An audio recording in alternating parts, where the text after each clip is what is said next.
सभी विद्यार्थियों को मेरा नमस्कार। चलिए एक बार पुनः आप सभी का मेरी कक्षा में स्वागत है।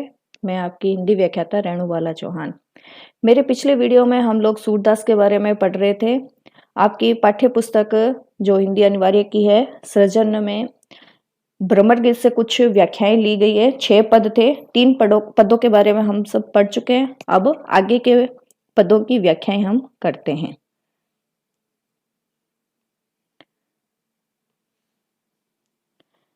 ये जो पद है, जैसा कि मैंने पहले भी बताया था आपको, इसमें जो है गोपियां हैं भ्रमर के माध्यम से उद्धव जी पर व्यंग्य कर रही है। यहाँ पर इस पद में फिर से वो अपनी प्रेम भावना उद्धव जी से व्यक्त करते हुए कह रही है कि आँखियां हरि दर्शन की भूखी, कैसे रहे रूप रस राची, ये बतिया सुनी रूखी। अवधि गनत इकटक मगजोवत, तब एती नहीं जुखी। अब इन जोग संदेशन उदो अति अकुलानी दुखी। बारक वह मुख फेरी दिखाओ, दूही पिए पीवत पतुखी। सुर सीकत हटी नाव चलायो, ये सरिता है सुखी। पहले इसके कठिन शब्द देख लेते हैं हम। भूखी यानी कि अत्यंत ललायित होती है, उसे कहते हैं। रूप रस यानी सुंदरता रूपी आनंद। रांची यानी रंगी हुई या डूबी हुई। बतिया बातें या उपदेश। रुखी यानी नीरस। अवधि का तात्पर्य है लौट कर आने का समय। गनत यानी गिनते हुए। इकटक यानी अपलक टकटकी लगाए हुए। मग यानी मार्ग। जोवत जोते हुए यानी देखते हुए। एती यानी कि इतनी। जुखी यानी कि झुंझलाई या खिजी या फिर शुद्ध। जोग संदेशन यानी योग के संदेश। अकुलानी यानी कि व्याकुल। दुखी यानी दुखी हो रही है। बारक बारक का तात्पर्य एक बार। फेरी यानी फिर से। दूही दूहकर। पे दूध। पत्तुखी यानी पत्तों से बना हुआ दोना। सिक्कत यानी रेत। हट्टी यानी हट पूर्वक अविवेक से। सरिता यानी नदियां यानी कि गोपियों का हृदय। सुखी यानी कि जल रहित। तो इस पद में विद्यार्थियों एक बार फिर से गोपियों ने कृष्ण के प्रति अपनी प्रेम भावना को व्यक्त किया है और उद्धव जी के योग संदेश जो है उसको व्यर्थ माना है। आँखियां हरि दर्शन की भूखी। गोपियां उद्धव जी से कह रही है कि हमारी जो ये आंखें हैं वो हरि दर्शन श्री कृष्ण के दर्शन की भूखी है, यानी ललायित है। केवल श्री कृष्ण का दर्शन ही करना चाहती है, उन्हीं को ही देखना चाहती है। कैसे रहे रूप रस राची। रूप रस राची यानी कि उनके रूप के सौंदर्य, उनके सौंदर्य में डूबी हुई ये बतिया सुनी रूखी। तुम्हारी ये जो बत्तियां, ये जो योग की संदेश की जो हम बातें सुन रही हैं, जो हमें नीरस लगती है, वो आँखियां जो कि उनके रूप के आनंद में डूबी हुई रहती थी, ये योग की बातें सुनकर ये रूखी यानी नीरस योग की बातें सुनकर अब कैसे रहे। अवधि गिनत यानी कि श्री कृष्ण के आने की प्रतीक्षा करते हुए। इकटक मग जोवत, तब एती नहीं जुखी। इकटक यानी कि टकटकी लगाए हुए। मग जोवत श्री कृष्ण के आने का मार्ग जोते हुए, इंतजार करते हुए। तब एती नहीं जुखी। जुखी यानी कि झुंझलाई। ये जो हमारी आंखें हैं, अपनी आंखों की स्थिति बताते हुए कहते हैं कि दिन रात उनके आने की अवधि को, समय को गिनती रहती है, उस मार्ग को देखती रहती है जहां से श्री कृष्ण आएंगे। एक टक उस मार्ग को देखती रहती है, किंतु फिर भी हमारी जो आंखें हैं वो इतनी कभी नहीं झुंझलाई। पर अब इन जोग संदेशन उदो अति अकुलानी दुखी। किंतु जब से आप ये योग का संदेश हमारे लिए लेकर आए हो, इसे सुनकर, इसे देखकर अब ये बहुत ज्यादा दुखी हो गई है। यानी कि उस समय भी इतनी दुखी नहीं हुई थी, इतनी झुंझलाहट नहीं हुई थी जब वो श्री कृष्ण के मार्ग को जोती थी, लेकिन अब योग का तुम्हारा संदेश जो है सुनकर अकुलानी यानी कि व्याकुल होकर वो दुखी हो रही है, अत्यंत व्याकुल हो रही है। बारक व मुख फेरी दिखाओ दुई पे पीवत पत्तू की। अब देखिए आंखियां जो है, आंखें जो है श्री कृष्ण के कौन से रूप को देखना चाहती है, इसके बारे में गोपियां कहती है बारक, यानी कि बारक का तात्पर्य है एक बार, वह मुख यानी श्री कृष्ण का मुख, फेरी यानी दोबारा दिखाओ, दूही यानी दूहना, पे यानी दूध, पीवत पीते हुए, पत्तू की यानी पत्तों का दोना, कि एक बार हमें श्री कृष्ण का वो रूप देखना चाहती है या दिखाओ जिसमें श्री कृष्ण पत्तों के बने हुए दोने से दुआ हुआ दूध पी रहे हैं। यानी उनकी आंखियां क्या चाहती है, उनकी आंखें चाहती है कि वो श्री कृष्ण के उस रूप का दर्शन करें जिसमें वो पत्ते का दोना लेते हुए दुही हुई गाय दुआ हुआ दूध पीते हुए दिख रहे हो। सूर सिकत हटी नाव चलायो ये सरिता है सूखी। या सूरदास जी कहते हैं सिकत, सिकत यानी कि मीठी मिट्टी, हठी यानी कि जिद से नाव चलायो ये सरिता, सरिता यानी नदी, कि तुम तो रेत में नाव चलाना चाहते हो। ये सरिता, जिस तरह से कोई सरिता नदी हो जाती है, वो सूखी हो जाती है, केवल मिट्टी रहती है, तो मिट्टी में क्या है, नाव चल नहीं सकती। उसी तरह गोपियां बता रही है कि हमारे हृदय रूपी भावनाएं जो है वो क्या है, सूखी है। तुम्हारे ये योग के संदेश को धारण करने के लिए ये जो हमारे हृदय रूपी भावनाएं वो सूख गई है, मिट्टी के समान हमारा हृदय हो गया है, इस पर अब योग रूपी नाव चल नहीं सकती। तुम तो हठ पूर्वक जो है ये नाव चलाना चाहते हैं। इसलिए इसमें ये जो पद है इसमें वो अपनी प्रेम भावना को व्यक्त कर रही है कि हरि दर्शन की भूखी। इस कथन में आप देखेंगे कि गोपियों का एक निष्ठ अविचल प्रेम और मिलन की तड़प यहाँ पर नजर आ रही है। और एक पंक्ति यहाँ पर आई है कि दूही पे पीवत पतुखी। इसमें व्रज की गोप संस्कृति का हृदय स्पर्शी यहाँ पर झांकी है। सिकत हटी नाव चलायो में रेत में नाव चलाना, ये क्या है, एक तरह के मुहावरे को रूपांतरण यहाँ पर किया गया है। इसके अतिरिक्त भाषा में प्रौढ़ता है, साहित्यिक ब्रज भाषा का यहाँ पर प्रयोग हुआ है, अनुप्रास अलंकार का यहाँ पर प्रयोग हुआ है। चलिए आगे बढ़ते हैं।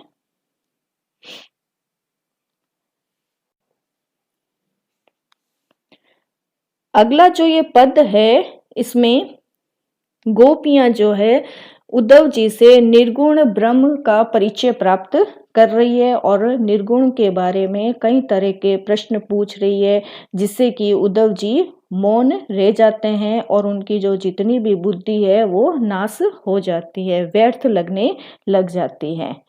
निर्गुण कौन देश को बासी, मधुकर हंसी समझाए सो बूझती साँच न हासी। को है जनक जननी को कहियत कौन नारी को दासी। कैसो बरन बेस है कैसो कही रस में अभिलासी। पावे गो पुनि क्यों आपनो जोरे कहोगे घासी। सुनत मौन वे रहियो ठगियो सो सुर सबे मती नासी। पहले इसके कठिन शब्द देख लेते हैं। निर्गुण यानी गुण रहित, निराकार ईश्वर, बासी यानी निवासी, मधुकर बोहरा, सोहदे यानी सौगंध दिलाकर, बूझती यानी पूछती है, सांच सच हंसी हंसी मजाक, जनक पिता, जननी माता, नारी यानी पत्नी, बरन रंग भेष वेशभूषा, अभिलाषी चाहने वाला या रुचि रखने वाला, गांसी यानी कपट पूर्वक यानी कि झूठ, है यानी होकर, ठगियो सो ठगा हुआ या चकित, मति यानी बुद्धि, नासी यानी नष्ट हो गई व्यर्थ हो गई। तो अब इस पूरे पद में निर्गुण के प्रति जिज्ञासा व्यक्त करते हुए गोपियां जो है उद्धव से विभिन्न तरह के प्रश्न पूछ रही है कि निर्गुण कौन देश को बासी, के हे उद्धव ये बताओ कि ये जो निर्गुण की तुम बातें करते हो, निर्गुण ब्रह्म के बारे में बताते हो, ये कौन से देश का वासी यानी कौन से देश में रहने वाला है। मधुकर हंसी समझाए, मधुकर यानी कि भौरा, या भौरे को लक्ष्य करते हुए उद्धव जी की तरफ भी कह रहे हैं कि हंसी समझाए सोह बूझती सांच ना हासी, कि हे उद्धव इसे हंसी नहीं समझना, सोह बूझती सौगंध है, हम पूछ रही हैं, साच यानी सच, ये हंसी नहीं है। को है जनक, जनक यानी पिता, इसका जो जनक है पिता कौन है। जननी को कहियत, जननी यानी कि माता, कौन माता है। कौन नारी, इसकी पत्नी कौन है। को दासी, और कौन कौन है जो इसकी दासी है। केसो बरन, इसका रंग क्या है। भेष है केसो, इसकी वेशभूषा कैसी है। कई रस में अभिलाषी, इसे कौन से रस में ज्यादा रुचि है। पावेगो पुनि कियो आपनो जोरे कहेगो घासी। यहाँ पर आगे गोपियां कहती है परंतु ये ध्यान रखना कि यदि तुमने झूठ या कपटपूर्ण बातें कही तो उसका फल तुम्हें अवश्य भोगना पड़ेगा। पावेगो पुनि कियो आपने जोरे, यानी जो किया उसका फल भुगतना पड़ेगा। कहेगो गासी, यानी झूठ या कपटपूर्ण तरीके से तुमने बोला तो उसका फल तुम्हें भुगतना पड़ेगा। सुनत मौन हवे रहियो ठगियो सुर सबे मति नासी। गोपियों की इन बातों और प्रश्नों को सुनकर उद्धव मौन हो गए, उनको उत्तर देते नहीं बना, कोई भी उत्तर उन्हें सूझा नहीं। निर्गुण ब्रह्म के माता पिता दासी रंग रूप का तो प्रश्न ही नहीं उठता। बेचारे ज्ञानी उद्धव ब्रज की गोपियों के सहज प्रश्नों से परास्त होकर चुप रह गए और उनकी जितनी भी बुद्धि थी वो नष्ट हो गई। ऐसा प्रतीत होने लगा कि उनमें इतनी कोई बुद्धि ही नहीं है जिससे कि वो इन सहज प्रश्नों का उत्तर दे सके, यानी कि उनके प्रेम के आगे उनका जो योग का जो संदेश है वो परास्त हो गया। तो इस पूरे पद में हम देखते हैं कि निर्गुण के विषय में अपनी जिज्ञासा व्यक्त करती गोपियां पूछती है ये कौन से देश का रहने वाला है, इसके कौन माता है, कौन पिता है, कौन इसकी पत्नी है, कौन सा रंग है, कैसी इसकी वेशभूषा है। इन सहज प्रश्नों का उत्तर जब उद्धव नहीं दे पाते हैं तो वो मौन हो जाते हैं। तो विशेष में हम लिखेंगे कि ज्ञान और तर्क शक्ति में गोपियां उद्धव के सामने कहीं नहीं ठहरती है, यानी जो उद्धव जैसे भी प्रश्न करते हैं, जो भी बताते हैं, तर्क के आधार पर वो उनका खंडन करती हैं। प्रेम के क्षेत्र में तर्क का स्थान नहीं है और ज्ञानी तथा तार्किक व्यक्ति प्रेम के भाव विगे क्षेत्र में प्रवेश नहीं कर सकता। कवि ने इस पद द्वारा ज्ञान और योग पर प्रेम और भक्ति की श्रेष्ठता प्रतिपादित की है, क्योंकि उद्धव जो होता है वो इन प्रश्नों के उत्तर नहीं दे पाता है। अपने योग के बारे में वो जो भी संदेश देता है उसमें वो परास्त हो जाते हैं। साहित्यिक ब्रज भाषा का यहाँ पर प्रयोग हुआ है और पद में अनुप्रास अलंकार तो है ही। आगे बढ़ते हैं। अगला ये जो पद है इसमें पूरे पद में गोपियों की कृष्ण के बगैर क्या हालत हो रही है, उनकी जो दयनीय दशा है उसका यहाँ पर वर्णन किया गया है कि बिन गोपाल बैरन वही कुंजे तब ये लता लगती अति शीतल। अब भई विषम ज्वाल की पुंजे व्रथा बहती जमुना खग बोलत व्रथा कमल फूले अली गुंजे पवन पानी घनसार संजीवनी दधि सुत किरण भानु भई भुंजे ए उदो कयो माधव सो विरय करद करी मारत लुंजे सूरदास प्रभु को मग जो वत अंखिया भई वरण ज्यो गुंजे। इसके कठिन शब्द देख लेते हैं कि बेरन, बेरन यानी कि शत्रु, कष्टदायिनी। कुंजे, वृक्षों का समूह, कुंज।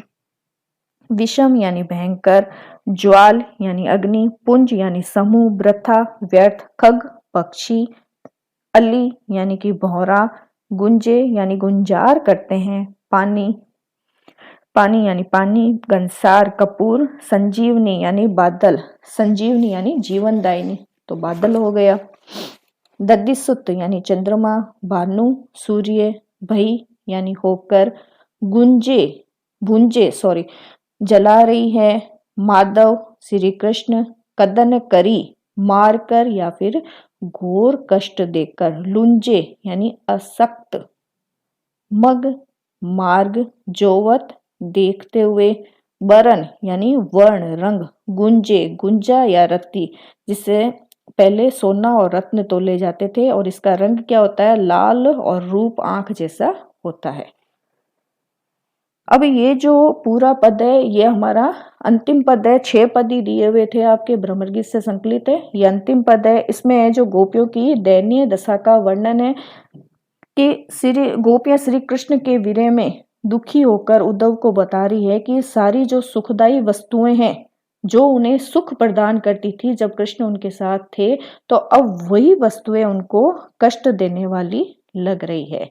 बिन गोपाल बेरन वही कुंजे, गोपियां उद्धव से कहती है कि हे उद्धव, आप क्या जाने कि श्री कृष्ण के वियोग में हमारा जीवन देखो कितना कष्ट में हो गया है, कि बिन गोपाल बेरन वही कुंजे। ये जो कुंज है, कुंज किसे कहते हैं, जो वृक्षों का समूह होता है ना, वहां पर, कि आज श्री कृष्ण के पास ना होने से ब्रज के वनों के वे कुंज जहां वो श्री कृष्ण के साथ विहार करती थी, वो उन्हें अब क्या प्रतीत हो रहे हैं, बेरन यानी शत्रु के समान लग रहे हैं। तब ये लता लगती अति शीतल, अब भई विषम ज्वाल की पुंजे। ये जो लताएं हैं, इन कुंजों में ये जो वृक्षों की लताएं हैं, पेड़ों की जो लताएं हैं, वो उन्हें पहले बहुत शीतलता प्रदान करती थी, ठंडक प्रदान करती थी। अब वही विषम ज्वाल की पुंजे, ज्वाल यानी अग्नि के समान, अब ये उन्हें अग्नि के समूह के समान लग रही है। अब भयंकर अग्नि के समूह के समान जला देने वाली उनको प्रतीत हो रही है। वृथा बहती जमुना खग बोलत, वृथा कमल फूले अली गुंजे। श्री कृष्ण के विरह में जमुना, पक्षियों का बोलना, जमुना का बहना, पक्षियों का बोलना, कमलों का फूलना, कमल के ऊपर अली यानी कि भौरों का गुंजार करना, सब कुछ उन्हें व्यर्थ लग रहा है। यानी श्री कृष्ण के विरह में वो इतनी आकुल हो गई है कि ये जो सब स्थितियां हैं, जो यमुना पहले बहती थी उन्हें अच्छी लगती थी, यमुना का बहना, पक्षियों का बोलना, कमल का खिलना, उस पर भंवरों का गुंजार करना, सब कुछ उन्हें व्यर्थ लग रहा है। पवन पानी, घनसार संजीवनी, दधिसुत किरण भानु वही गुंजे। पवन यानी हवा, पानी, घनसार यानी कपूर, संजीवनी बादल, दधिसुत किरण यानी चंद्रमा की किरणें, ये क्या होती है, सब शीतलता प्रदान करने वाली है। ये सब जो चीजें हैं जो शीतलता प्रदान करती है, भानु वही गुंजे, हमें भानु यानी कि सूर्य के समान हमें जलाने वाली बन गई है श्री कृष्ण के विरह में। हे उदो कहियो माधव सो, विरह करद करी मारत लुंजे। हे उद्धव, आपसे हमारा अनुरोध है कि आप मथुरा जाकर उस निर्मोही कृष्ण से कहना कि उनके वियोग में हमें प्राणांतक, जो प्राणों को हरने वाली, कष्ट देकर विकलांग सी बना दिया है। इन सब उन्होंने हमें विकलांग सा बना दिया है, हम जीवित हैं किंतु मृत तुल्य सी लग रही है। यानी ये सब चीजें हमारी ऐसा लग रहा है कि हमारे प्राण को लेकर रहेगी, हम अशक्त हो गए हैं। सूरदास प्रभु को मग जोवत, आँखिया भई भरण ज्यों गूंजत। अब आगे जो है सूरदास जी कहते हैं कि गोपियां कह रही है कि उन्हें बताना कि किस तरह से उनके आगमन के पथ को एक टक देखते रहने के कारण हमारी आंखें गुंजा के समान लाल दिखाई देने लग गई है। तो देखिए इस पूरे पद में गोपियां जो है श्री उद्धव से अपनी स्थिति का वर्णन कर रही है। इसमें गोपियों की वीर्य व्यथा का मार्मिक वर्णन हुआ है।